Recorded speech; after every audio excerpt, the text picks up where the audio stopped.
verses. So it's 1 John chapter 5, verses 4 and 5. It says this: "For whatsoever is born of God overcometh the world, and this is the victory that overcometh the world, even our faith. Who is he that overcometh the world, but he that believeth that Jesus is the Son of God?"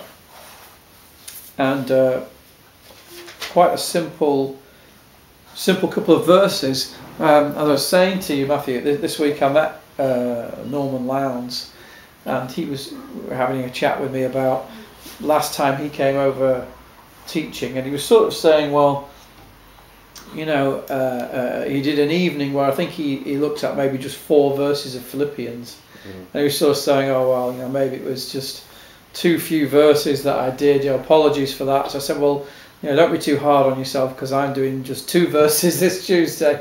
So and he laughed. He said, he said, you sound a bit like Martin Lloyd-Jones. So I was thinking, well, that's where the similarity ends. You know, it's. I think Martin Lloyd-Jones spent something like 6 years on the Book of Romans or something like that.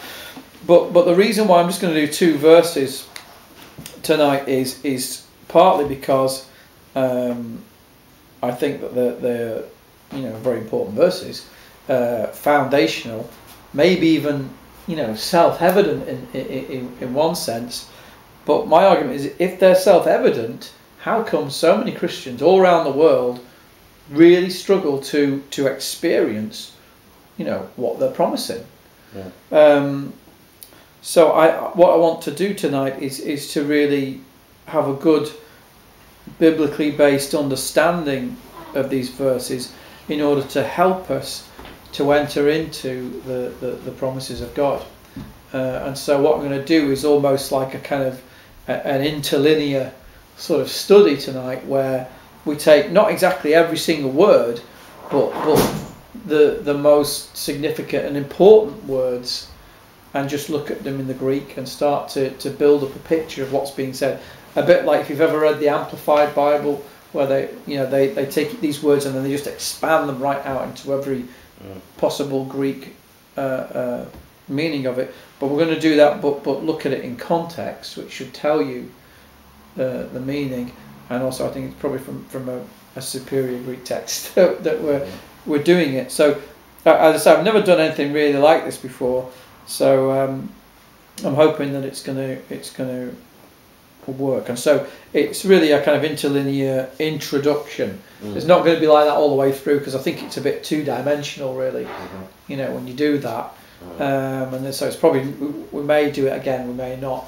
But I just think it'd be an interesting approach to these 2 verses. Okay, so the first verse is we get this word whatsoever, and it's interesting because the King James renders it whatsoever, rather than you would think whosoever would make more sense. And if you go back to verse 1 of this chapter, it says whosoever. So why whosoever and whatsoever? I think the reason is because, and again, I'm not trying to get too technical in this, I'm not a total Greek expert, but I think it's because it's a different declension from verse 1 and this verse here, verse 4. When you look at the Textus Receptus, it seems to be a different declension. So it's sort of the same word, but you know, they have like masculine, feminine, neuter, you know, these different declensions. So there is a difference there, is what I'm saying, and I think that's why the King James maybe renders them differently.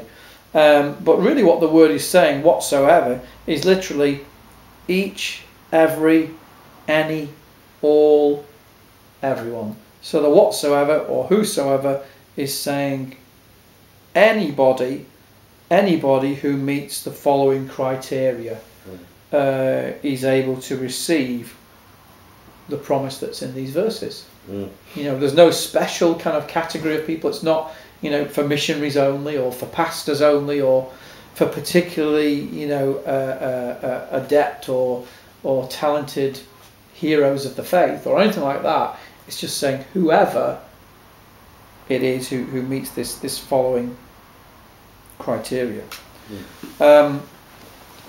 By the way, feel free to interject at any point. Oh, right, and, yes, and yeah. you know. So yes. So whatsoever, and then we come to the next important word. I think is this word born. In Greek, it's genaho,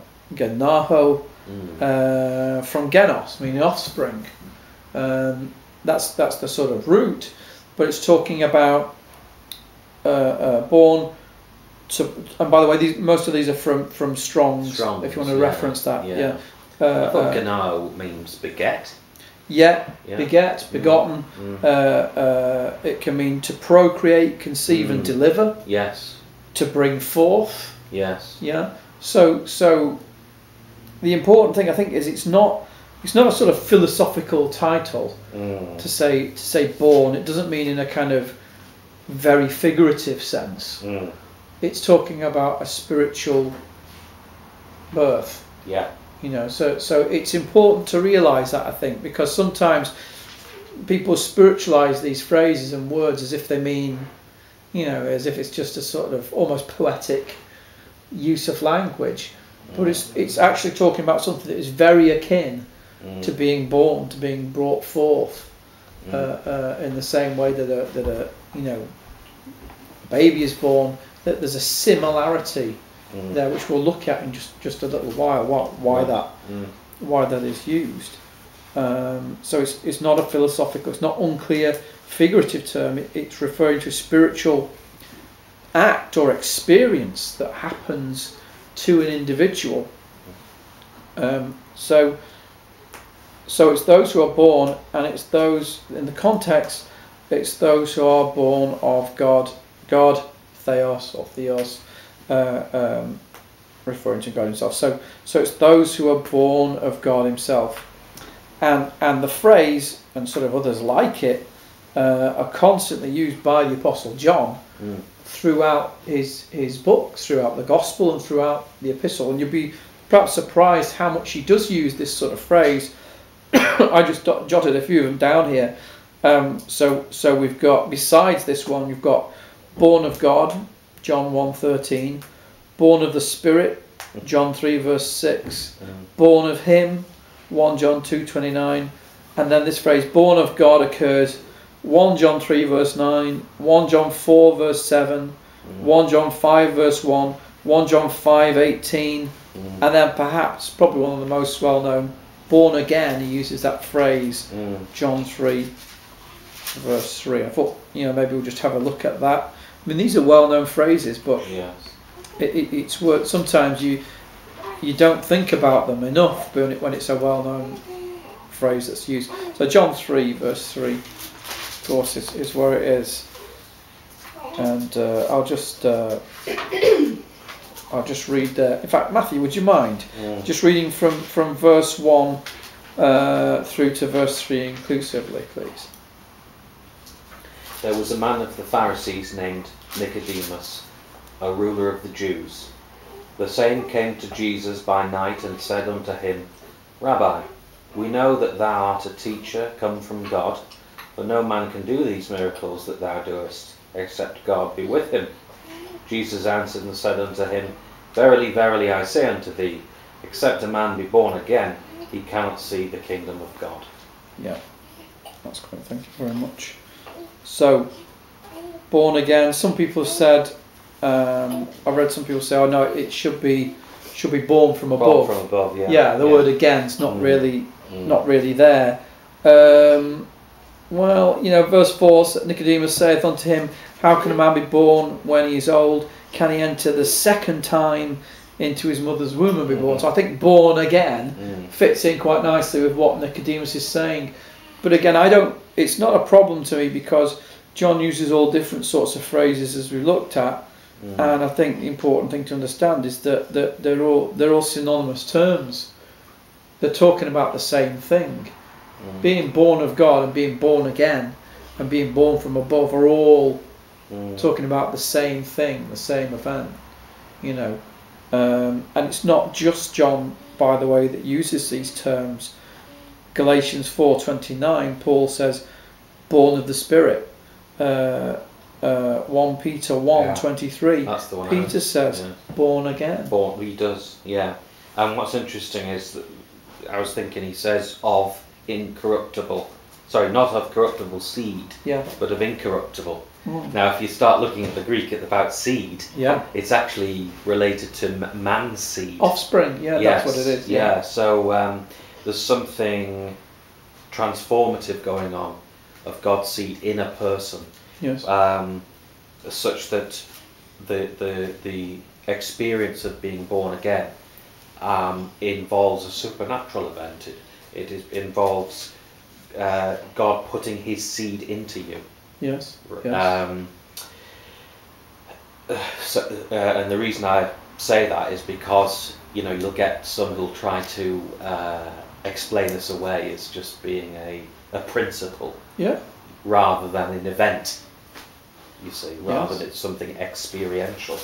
And the problem, of course, then is that if you've given somebody false security, because they think, oh well, it's only a general term of principle, but no, it's actually of something that happens to you from without to within. Yes, it's not like a proverbial term or something like that. Not idiomatic. No. It is describing something spiritual that happens, and and I think it's interesting that Nicodemus is talking to him about. He's thinking on the lines of a natural birth. The Bible also talks about that which is born of flesh is flesh, that which is born of the spirit is spirit. And so there is a similarity between the two, and in fact Wesley brings this out quite nicely, and he I can't remember which sermon it's in, but he talks about the similarities between a child being born in the natural way and someone being born again by the Spirit of God, how the child is in darkness in the mother's womb, and yet it has a sense of some of the things that are going on out around it. You have the world around it, and yet it is locked in this kind of cocoon, this womb, whereby it can't see any of those things, it can't experience them, and yet in some way it senses that they're there until the child is born, and then comes out of that darkness into the light, and there it's all real. You can see it all and experience it all. And it's the same with Christians. Many people before they're born again have a sense of spiritual things, but it's a kind of detached sense. It's they don't really understand how it really is. And so when you're born again, that's when it's like coming into the light, and you say, yes. And I know it's the experience of a lot of religious people who have heard the doctrines of the Bible and so on, and they've had some sense of how these things are, but when they're born again, they say, it's like this. It's so much more real, and I experienced it in a slightly different way than I thought it was. Yes. Does that make sense? Or? Definitely. Before I had my experience in 2007, I remember sitting at the computer, coming across this phrase, born again. It's funny how this comes to mind, and I've been looking into it. This was years before. In fact, I think this was before even I went down to London. And I was reading about born again, and then it was as if I was on the fringes of touching something magnificent. And I do remember this sort of sense of, and then it went. And I always remember thinking, there's something in this. There's something. I was on the fringe of something magnificent, and I think people do in life. They taste something of what could be, but it's only until they actually drink it down and have it in full, in full measure, they know. To a partaker of it. Yeah, exactly. The partaker, precisely.